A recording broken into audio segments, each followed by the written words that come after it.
Hi there, I want to talk about something that many of us, myself included, struggle with, and that is our food nemeses. You know what I mean by this. Those are the foods that seem harmless, but they end up triggering overeating and kind of, I suppose, that dreaded all or nothing mentality, that the foods that you just can't walk away from, you can't have a little bit of, you have to go kind of all in. Now that could be chocolate, it could be crisps, it could be cake, whatever it might be. I'm pretty certain that you probably have got a food that will derail your progress and throw you off course because it's your food nemesis. And that ultimately is going to lead to a sense of frustration and guilt. So let's talk about our food nemesis and how perhaps we need to kick them to the curb. So understanding your relationship with these trigger foods is really key to finding balance and key to achieving your goals. I'm going to talk about how you can identify your food nemesis and then how you can kind of develop strategies to deal with them. So strap in.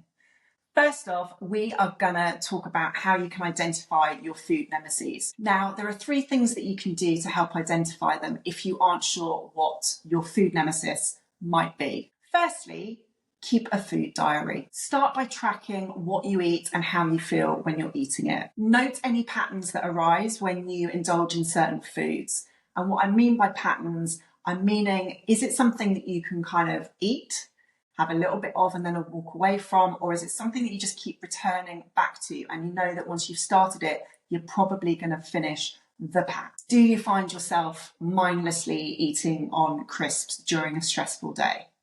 As an example. Next, reflect on your emotions. Pay attention to your emotional state when you crave certain foods. Are you reaching for the ice cream because you're celebrating, or are you reaching for the ice cream because you're sad, because you're anxious, because you're upset? And then assess portion sizes. Notice how much of a food you tend to consume in one sitting. If it's often more than a serving size, then that could be a sign that it's a trigger food for you. If you find yourself thinking, step away from the crisps, or whatever it might be, then that is probably your trigger food. Now that we've identified your trigger food or your food nemesis, there are 4 strategies that you can employ to deal with that. The first one is complete removal. If a certain food consistently leads to overeating, then consider removing it from your environment. If chocolate is your weakness, keep it out of the house. Out of sight really can be out of mind.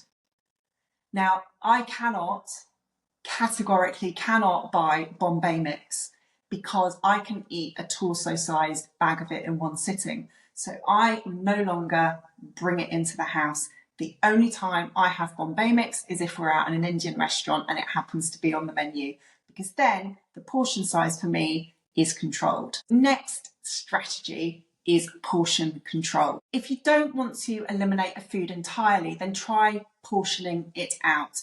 So if it's crisps, rather than eating straight from the bag of crisps, pour some into a bowl with the view that you are not going to add any more or have any more once you have finished that portion. If you find that actually that is really hard and you can't do it and you keep returning to the bag of crisps, then it might be that you need to, rather than portion control with that food, with your food nemesis, that might actually be one that you need to eliminate entirely whilst you're on your fat loss journey. Thirdly, and I've mentioned this before, and as I said, I'm going to mention this a lot, mindful eating. Practice being really present whilst you are eating your food nemesis. Focus on your food, savor every bite, and really tune into your hunger and fullness cues. This can help you enjoy treats in moderation and reduce mindless eating. And with regards to mindful eating, think about where you are when you are typically eating your food nemesis. Are you in front of a screen? Are you doing something else at the same time? And if your answer to either of those questions is yes, then tuning into being present when you're eating could be a massive saviour for you. So step away from screens if you've answered yes to that question. And the 4th strategy is perhaps find alternatives. So look for healthier alternatives to your food nemesis. If you love ice cream, perhaps try frozen yogurt or Greek yogurt with some fruit instead. You're still getting that sweet fix without anywhere near the number of calories. That way you can satisfy your cravings without derailing your progress. Ultimately, it's all about creating a balanced approach that works for you. We all have our food nemesis, and acknowledging them is a step forward to better management and healthier choices. Remember, it is absolutely okay to enjoy your favourite foods in moderation, but it is all about finding a balance. If you have any questions or you want to chat about this a bit more, then just get in touch and refer to the PDF that's got all of these strategies for how you can identify and manage your food nemesis.